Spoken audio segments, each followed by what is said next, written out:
Halo semuanya, perkenalkan gue Fahri, di samping gue ada Bang Irwan, aka pemilik dari Deal Studio. Saat ini gue bareng Bang Irwan, kita bakal ngobrolin sesuatu. Sebenarnya nggak ada topik pembicaraan apa yang bakal diomongin sih, kita bakal ngobrolin lepas aja. So, gue akan mulai bercerita. Kalau gue kenal Bang Irwan ini, berapa ya Bang? Kita kenal sebulanan ya? Udah jalan 2 bulan. Jalan 2 bulan. Jadi selama jalan 2 bulan ini Bang Irwan itu kita berkolaborasi bareng, mulai dari foto, video, media apapun, pokoknya segala macam urusan masalah kreatif ini Bang Irwan yang bantuin. Nah tadi pas di jalan kita kebetulan lagi bawa kamera, terus kepikiran kan kenapa nggak bikin sesuatu yang bisa membuat orang tahu siapa lebih dekatnya tentang Bang Irwan kan, makanya kita bikinlah walaupun dadakan, tanpa konsep yang pas, tanpa konsep yang siap gitu ya, ya apa adanya aja ya. By the way, gimana nih kabar Bang? Alhamdulillah Sehat sehat. ya. Istri gimana istri? Istri alhamdulillah masih satu. Hasil masih satu ya. Untuk Soalnya gue lihat lu nih kan kayaknya apa ya, ahli banget gitu loh Cok. masih mimpi cuk. Masalah foto, masalah video gitu kan, menurut gue kenapa kemarin mas gue tidak menutup kemungkinan dari teman-teman yang ada di Tarakan nih ya, maksudnya banyak yang fotografer, videografer dan segala macam, lu memberikan warna baru sih ketika datang ke tim kita sih gitu. Dan kenapa akhirnya gue memutuskan untuk memilih tim Deal Studio tuh sebagai orang yang kita percaya untuk urusan kreatif.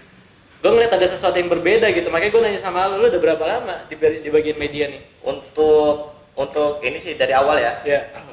Jadi gua itu awal terjun di dunia fotografi itu tahun berapa ya? Itu dari SMP, selama ada namanya kamera di handphone. Oke. Itu dari situ gua udah belajar foto selfie yang Oke. tangannya gini nih, kayak Oke. gini, dari kayak gini, rambut emo. Lu sempat bikin 3GP juga? Sempat. Serius lu? Lu pembahasannya lain nih. Oke. Lanjut. Lah 3GP itu kan dulu kalau HP lu masih HP yang macam gitu kan formatnya 3GP, Ya, bukan oke. berarti 3GP harus yang ke negatif dong, Oke, siap, gitu siap. kan. Iya sih, dulu gua buat sinematik dari 3GP anjing. Jadi agak slow motion gitu ya. Oke. Jadi Siap. dari situ gua udah belajar foto, terus angel, terus komposisi. Nah, awalnya gua tuh belajarnya otodidak. Otodidak. Gua nonton YouTube. Memang YouTube dulu tuh kurang populer. Tapi dari dulu gua tuh YouTube tuh udah ini banget sama gua gitu. Nah, udah memberikan pelajaran banget sama gua gitu. Oke, siap. Jadi lu otodidak banget lah ya. Otodidak. Tapi lu sebenarnya mulainya dari foto atau video? Dari foto. Dari foto. Tapi gue denger dulu lu sempet kayak berguru sama Bening fotografi ya. Ya, itu Kenapa lu pilih dia, Bos? karena rata-rata fotonya natural. Hmm. Fotonya natural, terus budget yang gua harus keluarin tuh sangat minim sekali karena di Bening School Fotografi tuh dia ngajarin gua, Oke. lu punya alat apa, Oke. lu punya kemampuan apa dalam berfoto, dan teknik lebih ke teknik ini sih, komposisi lighting. Oh, oke. Siap. Jadi basicnya adalah lu dari fotografi, Ya. terus lu mulai merambah ke dunia videografi ya. Ya, Oke. Jadi sekarang lu punya berapa tim nih Bang di Deal Studio nih? untuk tim pokok ada Asrul, Dopi, Ega, Miftah, terus siapa lagi ya? Kayaknya cuma berlima aja sih sama gua. Berlima itu, tapi kalau misalnya ada project yang lebih besar mungkin memungkinkan lah lo ya untuk ibaratnya ngambil kru dari luar Iya. lagi gitu ya. Iya. Tapi secara tim inti ada 5. Tim inti ada 5. Oke. Kalau misalnya ada project yang lebih besar, misalnya ada 2 lokasi, gua ambil freelance. Oh, oke, siap. Terus lu kan punya istri nih, Ya. ya kan? Wah, nih agak sedikit masuk nih ya kan? Masuk Pak Eko. Lu punya istri nih. Istri lu ngurusin apa di Deal Picture? Istri gua lebih ke manajemen sih, manajemen keuangan. Manajemen keuangan. Ya. Jadi segala pengeluaran, pemasukan, pembukuan semua Oke. istri gua yang ngurus.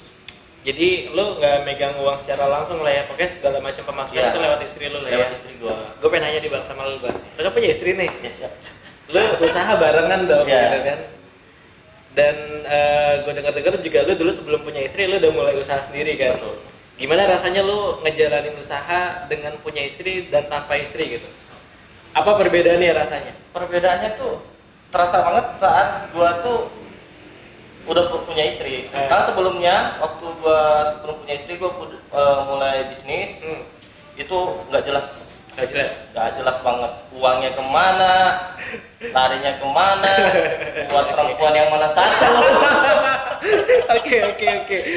Dan setelah punya istri ya udah Oke. istri yang ngatur, terus kemudian pengeluaran pemasukan keperluan rumah tangga semua istri gue yang ngatur.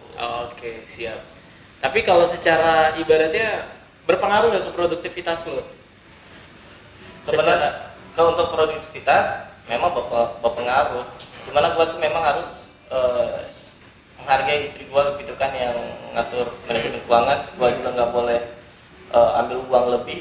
Gue tiap hari dijatain coy. Oh gitu? Dijatain. Serius? Iya. Maksimal gue tuh 100.000 per hari. 100.000 per hari? Iya. Oke. Dan biasanya tuh lebih. Lebih itu kalau misalnya ada project-project yang nggak ketahuan istri lo ya? Enggak. Kalau project semua insya Allah dia tahu. Oh gitu, siap. Dari hal yang project kecil sampai project besar tuh istri gua tahu semua. Oke. Jadi lu dijatahin 100.000 per hari. Padahal gila lo, gue ngeliat lu itu kemana-mana lu keluar bawa mobil ya kan? Lu kalau jalan kemana bawa tim, lu bayarin mereka makan, bayarin mereka minum. Ternyata lu benar-benar dijatahin ya? Iya. Nah, di situ dia.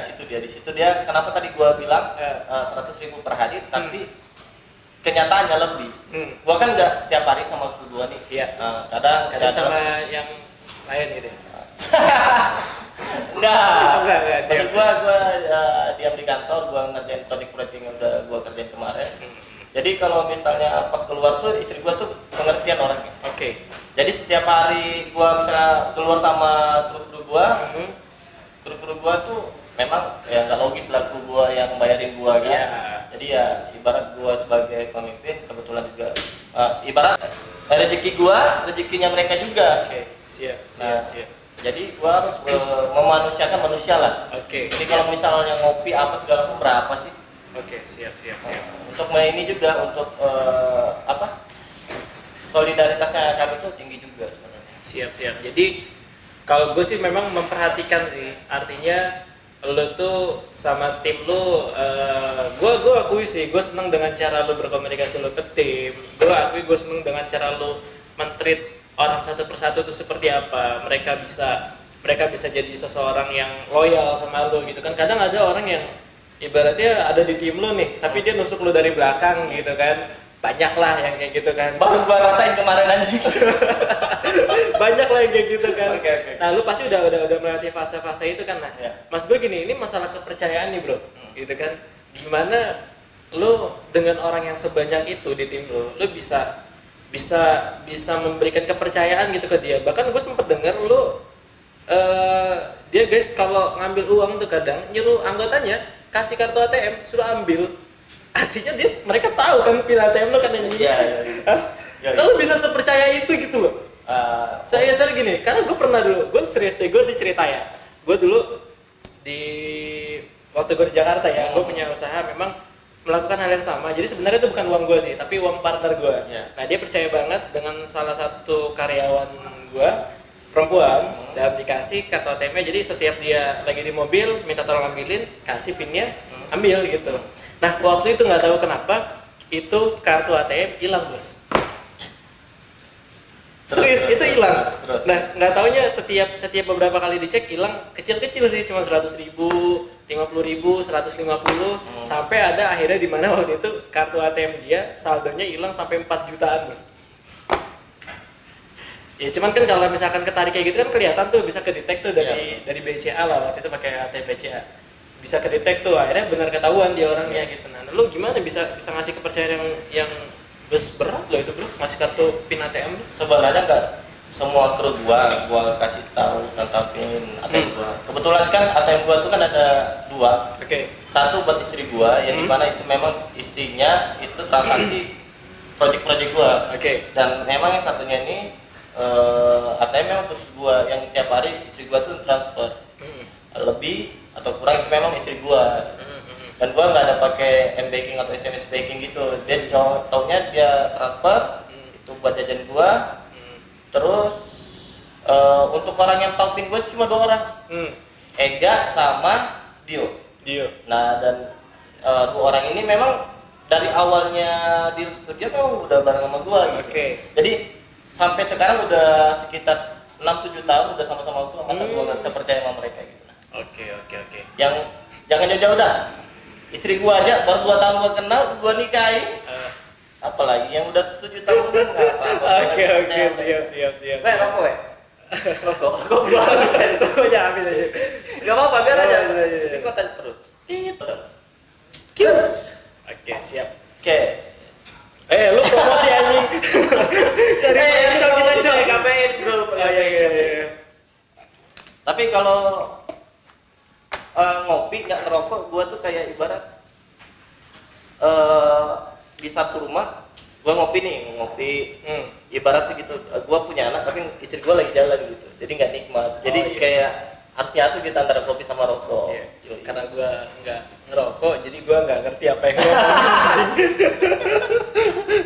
Oke.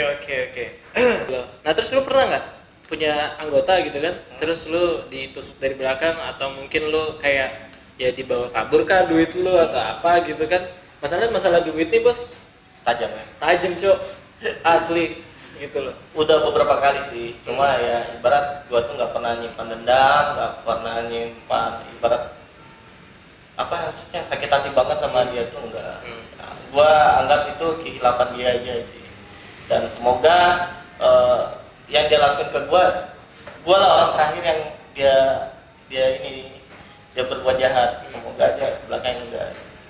Sempat sih kemarin tuh duit 3.500.000 sempat dibawa lari. Dan bertanggung jawab sama gua semua anjing. Nah, terus gimana ini? Gimana ya? Jadi gua tuh mencoba berkomunikasi dulu sama si kliennya ini. Kalau memang itu memang real duit sama dia, memang data-data semua tuh ada sama gua. Dan untuk menutupi semua ya file-filenya gua. Kemarin nih gua baru baca berita. Itu di salah satu media kabar. Ada salah satu WO yang membawa kabur. Kalau langsung ketawa anjing. Kalau langsung ketawa deh, gue merasa lu kayak menjadi sebuah korban nih gitu kan. Sebuah. Ada salah satu WO yang membawa kabur, katanya dia lari ke Jakarta terus ketangkep sama polisi di sana. Lo ada kerja sama dengan dia kan?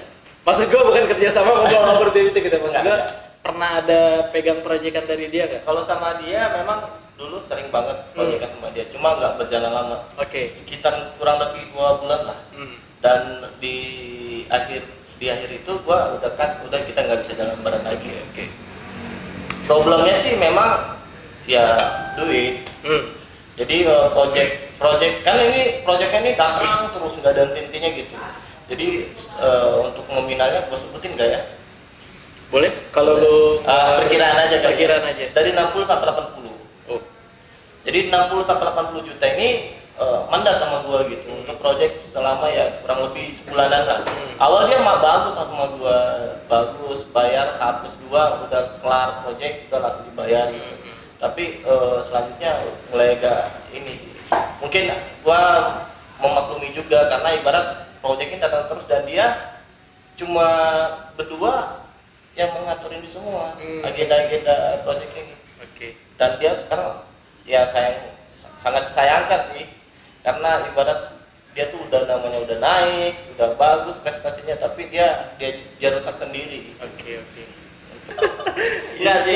Gua juga berterima kasih sama dia. Ibarat seandainya dulu dia tuh nggak ada, mungkin orang-orang di Kota Tarakan ini nggak kenal gua juga, gitu. Nggak kenal di studio juga. Karena ibarat yang dulu membantu mendongkrak nama gua tuh ya si WO itu. Siap. Ikhlas, udah sepenuhnya udahlah semoga dengan musibah ini dia bisa berubah gitu. Terus gue kemarin agak kaget sih bos. Kenapa? Asli, pas gue ngeliat harga di Tarakan turun banget anjir. Gila, itu kayak pengen banting-bantingan gitu loh. Kenapa bisa gitu ya, Pak? Satu sih sebenarnya karena dari teman-teman juga udah mulai goyah. Satu goyah. Jadi yang menurut pandangan gua ya. Oke. Misalnya contoh si A menurunkan harga sekian dan si B C D E F G ini ngobrol gitu satu udah. Jadi misalnya kayak lu nih jatuhin harga kan, gua Ega Dio dan kru-kru lain ngobrol nih gimana ini, udahlah kita kasih turun juga lah. Jadi ya makin jelek ujungnya, apalagi kita nih kan bulan depan udah menyambut bulan suci Ramadan dan di mana memang itu proyek udah nggak ada lagi untuk wedding, dan mereka ibarat ya udahlah kita ambil yang kecil-kecil aja, walaupun banyak proyek masuk dengan kecil-kecil itu bisa menutupi buat kebutuhan di bulan suci Ramadan nanti. Jadi pikirannya di situ sih. Untuk tarif sebenarnya ya tergantung sama ini sih, sama owner-ownernya. Sangat disayangkan sih teman-teman pada buat promo-promo yang agak sedikit gila, dan gua juga ngelakuin bodohnya tuh, gua juga ngelakuin anjing, karena memang dunia bisnis tuh. Oh, jadi lu sempet akhirnya ibaratnya kayak anjing gua nggak tahu mau ngapain lagi kan, jadi daripada barang gua nggak laku kan. Iya benar, jatuhin harga juga ya, akhirnya benar. lo gitu. Nah itu dia persaingan bisnis yang gua sampai saat ini mencoba belajar, yaitu persaingan bisnis harga itu. Soalnya kalau gua tetap bertahan di angka gua bakal hancur. Tapi kan gini bos, artinya kita kalau ngomong masalah seni nih ya, fotografi itu kan seni, videografi juga seni. Artinya walaupun lu dalam sebuah industri yang dimana pasti komersil lah, maksud gue lu dapat uang, lu dapat cuan, lu juga ya wajar lah cuan itu, lu harus biayain tim lu dan segala macam. Mending menurut gue sih sebenarnya harusnya para fotografer dan videografer itu mengedukasi sih bahwa seni itu bukan sesuatu yang murah dan gampang untuk dikerjakan. Berapa nih harganya? Kasih tahu. Ya, ini bisa, ini cuman kayak mic doang nih. Ya gue tahu nih harganya bisa 2 juta sampai 3 juta nih. Ini merek Boya nih. Ini kamera yang kita pakai aja satu body aja tuh baru bodinya doang, belum lensanya. Itu udah mau 20 jutaan. Belum sama lensanya gitu kan. Artinya modal untuk ini juga nggak murah gitu. Sebenarnya kan apa ya? Ya namanya customernya, mereka kan nggak di area kita gitu. Cuman artinya sebenarnya menurut gua bisa dimulai dari lo sih sebenarnya. Artinya untuk mengedukasi ke para customer untuk ya kita memberikan harga bukan mahal sih, maksudnya harga normal lah. Gue bisa bilang itu masih harga normal lah. Harga normal dengan kualitas yang bagus, dengan kualitas yang memumpuni, tapi ya harganya masih masuk di kantong gitu loh. Ya kayak Garuda lah, kita lihat lah, Garuda pesawatnya sama kayak Lion Air. Terus orang-orangnya bahkan pramugarinya juga banyak dari Lion Air pindah ke Garuda gitu kan. Tapi mereka masih bisa memberikan harga yang beda karena mereka yakin mereka punya pelayanan kualitas yang luar biasa gitu kan. Sebenarnya tergantung lu mengambil di level mana sih. Sebenarnya sih untuk pemahaman warga Tarakan, ya, gua agak sedikit resah. Soalnya mereka beranggapan gini loh, gambar bagus dengan apa sih guna foto itu aja yang mereka. Jadi ya pemahaman untuk warga Tarakan sih memang kurangnya di situ. Dan ini Pak, kadang sebenarnya yang tidak diketahui oleh customer adalah mereka tuh nggak tahu kalau misalnya kadang walaupun make upnya bagus tapi kalau editingnya nggak bagus, sama aja hasilnya jelek juga gitu loh. Ya kan tergantung, bisa kelihatan foto bisa kelihatan bagus karena apa? Di retouch. Ya kan? Coba kalau misalnya nggak ada editing, retouch atau segala macam, gue yakin itu bakal kasar banget gitu loh. Mau makeup seperti apapun akan kelihatan kasar walaupun dengan kamera yang bagus. Harus lewatin fase retouch lah. Anak-anak media itu pasti ngerti lah kenapa foto-foto wedding tuh jarang dikasih mentahan gitu kan. Pasti di retouch dulu sebelum akhirnya dikasih ke klien. Ya karena supaya kelihatan bagus. Yang kedua, video di grading, ya kan? Supaya apa? Ya supaya kelihatan bagus hasilnya gitu kan. Akhirnya dikasih cerita, dikasih drone, dikasih apa. Wow. Itu pengerjaan yang tidak murah Pak. Itulah untuk pembahasan itu mungkin kita bahas di lain waktu. Oke. Soalnya nalar gua untuk ke sana sih nggak kesampaian, soalnya lagi apalagi ini sekarang lagi panas-panasnya nih. Lagi panas-panasnya banget untuk harga. Oke, next. Kemarin apa lagi nih? Kemarin Prestasi gua dong, lu kerjaan mulu prestasi gua dong yang lu tanya. lu udah bikin prestasi? Udah. Oh ya, alhamdulillah. Oke, apa prestasi lu? Lu boleh sombong. Oke. Di sini nih dia boleh sombong. Prestasi gua dulu tuh pernah ikut lomba di nasional se-Indonesia. Dan alhamdulillah di situ gua juara 1. Oh, ini apa? Lomba video. Lomba video. Jadi tahun 2000 berapa? 2017.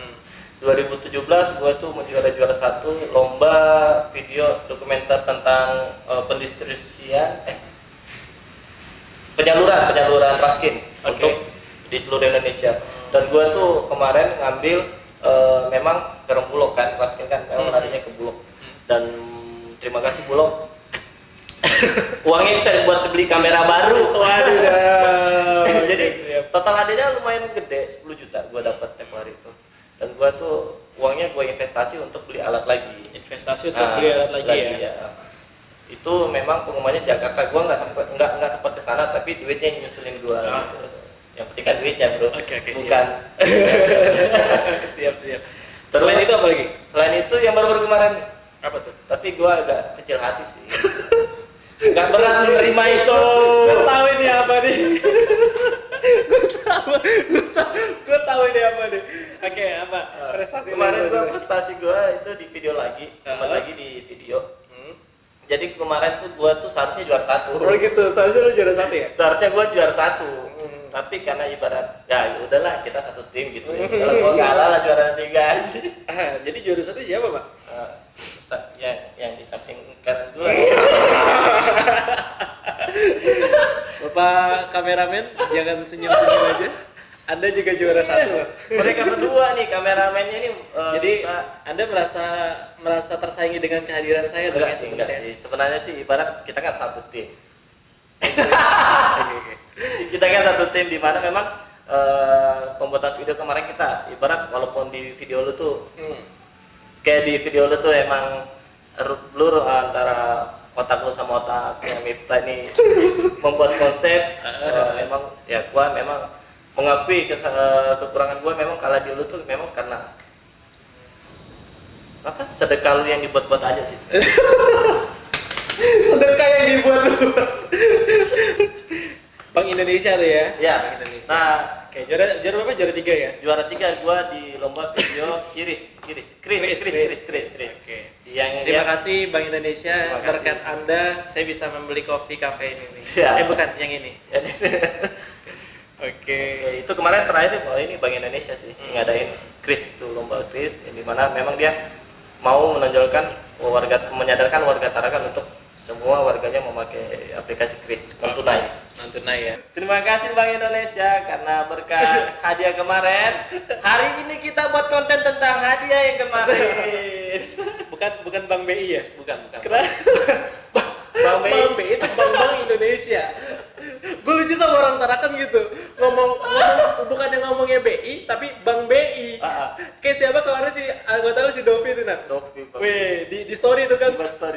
Di story ini. Juara 1 dari Bank BI. Bank BI itu artinya Bank Indonesia anjing. Bukan Bank Indonesia kan. Untuk prestasi foto gue belum pernah selanjutnya. Belum prestasi foto belum ada. Alhamdulillah belum. Itu nggak usah sebut lah. Oke, siap. Oke, lanjut ya. Oke, skip. Oke, gue kemarin dengar baca sih sebenarnya selebaran di WA group yang banyak kesebar kalau Pak Wali sekarang menghimbau seluruh masyarakatnya untuk memberhentikan kegiatan apapun itu yang terkait dengan keramaian. Ya. Bisnis lu, ini kan urusannya sama keramaian nih. Betul. Orang wedding nggak mungkin dong nggak ada penonton, nggak ada tamu gitu kan. Nah, berasa nggak di lu sekarang nih dampaknya nih masalah kerjaan? Berasa banget. Soalnya kan ibarat beberapa proyek sih memang agak diundur. Beberapa kegiatan memang agak diundur dan dampaknya ke gua. Contohnya wisuda UBT, Universitas Bunda Tarakan. Itu kan memang agendanya tanggal 22. Iya. Sampai sekarang bilang ada pengunduran sampai batas waktu yang belum ditentukan. Oke. Nah ibaratkan gue punya studio nih, dimana memang kalau mereka selesai wisuda pasti ke studio gue motor. Oke. Dan itu memang dampaknya di situ deh. Kerugiannya itu waktu yang harusnya ini studio gue udah siap nih, udah kemarin udah mulai mendekor, udah mulai persiapin alat apa segala macam, gara-gara diundur gini jadi ya udah kita mau gimana lagi. Memang ini sih salah satu musibah kita semua juga sih, nggak kita nyalain ke maksudnya nyalain pemerintah atau apa segala macam, enggak. Lebih bijak aja menyikapi ini. Memang ini musibah, sama-sama kita rugi, sama-sama kita bekerja sama-sama warga Tarakan untuk tidak mengadakan keramaian, tidak untuk ngumpul hal yang tidak penting. Memang itu memang harus, karena memang buat gue juga pribadi sih, seandainya memang gue langsung berhubungan sama mereka mungkin ada yang kena corona. Iya, karena lu nggak tahu kan dari ratusan orang yang datang di undangan itu siapa yang kena suspek gitu kan. Benar. Iya benar sih. Oke, jadi pertanyaan terakhir dari gue. Terakhir nih. Terakhirnya apa? Apa harapan lu dalam 3 tahun ke depan? Lu pengen menjadi seperti apa? Dari secara keluarga, dari secara personal lu, dan dari secara tim lu di pekerjaan. 3 ya, dalam 3 tahun ke depan. 3 tahun ke depan. Yang jelas yang gua harapin sih pertama apa yang gua lakuin kemarin nggak gua lakuin lagi di 3 tahun ke depan. Hal yang buruknya ya. Karena gua jujur aja gua masih sering nakal. Gua sering dugem, gua sering ibarat ngerokok. Mungkin 3 tahun ke depan gua udah berhenti ngerokok nih kan. Nah, kebiasaan gua ini yang buruk nih. Untuk 3 tahun ke depan terus untuk harapan usaha gue ya pastinya sukses lah bro. Sukses lu dalam artian apa nih? Sukses tujuannya? Suksesnya itu ibarat gue tuh punya studio sendiri, gak ngontrak lagi. Terus gue udah punya kru-kru yang bisa menongkrak gue juga. Maksudnya kru gue juga bisa hidup nyaman gitu dengan pencapaian gue gitu, pencapaian tim gue gitu. Terus apa lagi ya? Lu dan keluarga? Gua dan keluarga ya pastinya di mana-mana gua pengen bahagiain mereka semua dengan ciri payah dan keringat gua yang gua kerjain lah pokoknya. Iya. Hasil keringat gua nih bisa bermanfaat sama mereka. Jadi harapan gua itu yang jelas ya lebih baik lah, hidup gua lebih baik. Tapi memang sih ini out of topic ya sebenarnya. Gua berkali-kali kita ngobrol bareng sama Bang Irwan tuh banyak banget menceritakan tentang keluarganya sih, terutama tentang istrinya sama anak-anaknya gitu, seberapa dia sayang sama istrinya, seberapa dia sayang sama anak-anaknya. Gue ngelihat Bang Irwan ini walaupun masih berapa sih Bang umur lu sekarang? 28 ya, 28 ya masih nggak terlalu jauh lu sama gue, masih jiwa muda men. Gitu, tapi jiwa kebapaan lu itu kayak udah luar biasa lah menurut gue, itu sesuatu yang perlu dicontoh. Jadi gue appreciate sama lo nih, gue banyak belajar sesuatu dari sini. Semuanya tepuk tangan kameranya. Jadi gue nih jadi apa, motivasi lo atau gimana nih? Enggak sih sebenarnya. Masih lo pasti menginspirasi lah. Iya. Pokoknya orang-orang yang duduk di samping gue ini pasti gue memandang orang itu pasti punya pencapaian yang luar biasa, yang menurut gue akan gali gitu loh ilmunya dia gitu. Gue akan gali ilmunya dia sampai gue dapat, habis itu gue tinggalin. Enggak. Oke, sip, thank you Bang ya udah hadir di sini ya. Ini lu nggak corona kan? Nggak tahu. Lu nggak corona juga lu. Kita barengan mulu. Oh ya anjing. Oke, thank you udah hadir. Dan buat teman-teman yang udah nyaksin video kita, semoga lu mendapatkan sesuatu dari obrolan kita kali ini. Ya walaupun sebenarnya agak random aja sih. Nggak ada list pertanyaan, nggak ada list pembahasan, tiba-tiba jawab aja gitu kan, spontanitas. Ya, semoga lo bisa mendapatkan sesuatu. Tunggu video kita selanjutnya. Oke, sip.